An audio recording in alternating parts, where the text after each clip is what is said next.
Hello guys, आप सभी की प्रिपरेशन कैसे चल रही है। अभी हम लोग कुछ क्वेश्चंस करेंगे। क्वेश्चंस हम लोग यूजीसी नेट इकोनॉमिक्स के करेंगे, ठीक है। और अभी यहाँ पर बहुत ज़्यादा बारिश हो रही है जिसके कारण साउंड का थोड़ा बहुत प्रॉब्लम आ सकता है, पर कोई बात नहीं, ठीक है। हाँ, मैं जोर जोर से बोलूँगी, ठीक है। तो अभी हम लोग क्वेश्चंस करेंगे यूजीसी नेट इकोनॉमिक्स के, और आज मैंने कुछ अलग टाइप के क्वेश्चंस लिए हैं, ठीक है। मैं डेली क्वेश्चंस कराती हूँ। अगर आप इस चैनल में नए हैं तो सब्सक्राइब कर सकते हैं और बेल आइकन को जरूर प्रेस करें। इससे क्या होगा, आने वाले सभी वीडियोस की नोटिफिकेशन आपको मिल जाएगी। देखिए, हम लोग स्टार्ट करते हैं क्वेश्चन।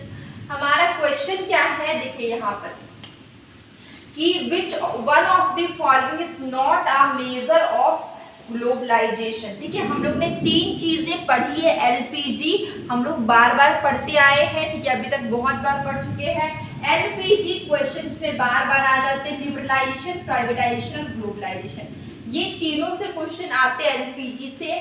आपको बताना है कि ग्लोबलाइजेशन, ठीक है, ग्लोबलाइजेशन के बारे में क्वेश्चन है, इज नॉट अ मेजर, मतलब यहाँ पे जो ऑप्शंस है उसमें से कौन सा ऑप्शन है जो ग्लोबलाइजेशन का मेजर नहीं है, ठीक है। तो ये ग्लोबलाइजेशन क्या होता है कि जब कंट्री अपने कंट्री से बाहर दूसरे कंट्री के साथ ट्रेड कर सके, मतलब इंटरनेशनल ट्रेड कर सके, अपने कंट्री से बाहर और भी दूसरे कंट्री के साथ ट्रेड कर सके, अदर कंट्री के साथ ट्रेड कर सके, इसको लोग ग्लोबलाइजेशन बोलते हैं, ठीक है।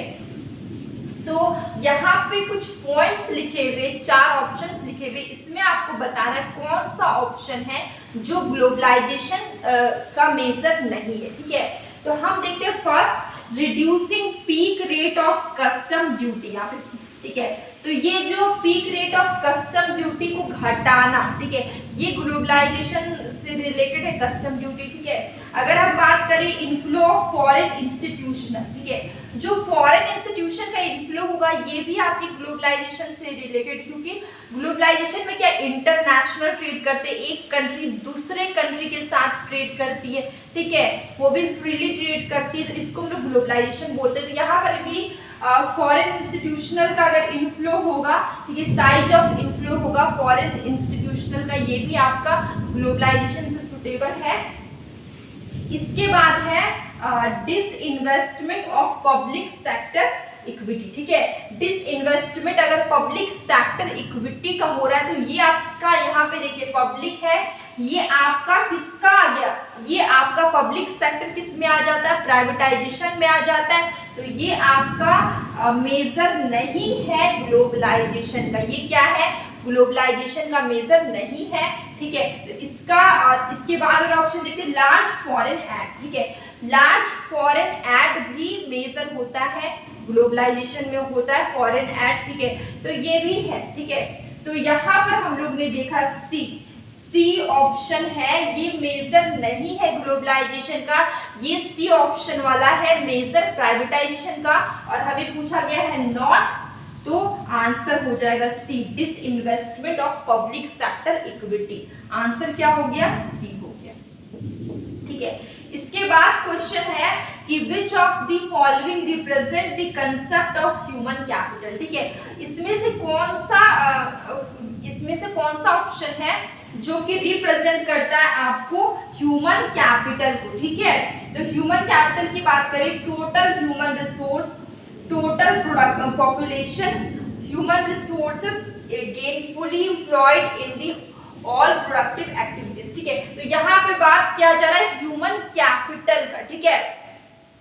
ह्यूमन कैपिटल कौन होते हैं, जो भी लेबर्स होते हैं, वर्कर्स होते हैं, वो क्या है, ह्यूमन कैपिटल, ठीक है। उनको अच्छे से ट्रेनिंग मिल जाए, उनको अच्छे से एजुकेशन मिल जाए, उनको स्किल, मतलब वो अच्छे से स्किलफुल हो जाए, तो क्या होगा इससे कि जो वो अच्छे से, मतलब कि बहुत फुल कैपेसिटी के साथ अपना काम कर पाएंगे, ठीक है।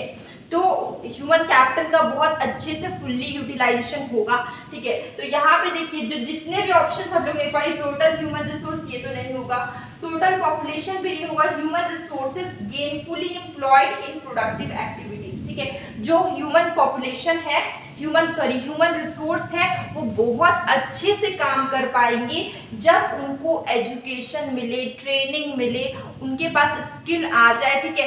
तब वो क्या करेंगे, एक्सपीरियंस हो जाएंगे तो वो क्या करेंगे, बहुत अच्छे से काम कर सकेंगे, गेनफुली काम करेंगे, मतलब जो भी काम करेंगे उसका रिजल्ट बहुत ही पॉजिटिव होगा। ठीक है, वो एक्टिव होके काम कर पाएंगे और अच्छा रिजल्ट देंगे जब वो ट्रेंड होंगे, एजुकेटेड होंगे, ठीक है, एक्सपीरियंस्ड होंगे। ठीक है, तो यहाँ पे ये वाला option human resources gainfully employed in productive activities, ये वाला होता है किसका, ह्यूमन कैपिटल का कंसेप्ट। कौन सा कंसेप्ट होता है, ह्यूमन कैपिटल का कंसेप्ट क्या है कि ह्यूमन रिसोर्स है वो गेनफुली, मतलब कि जो भी काम करेंगे उसमें रिजल्ट अच्छा होगा।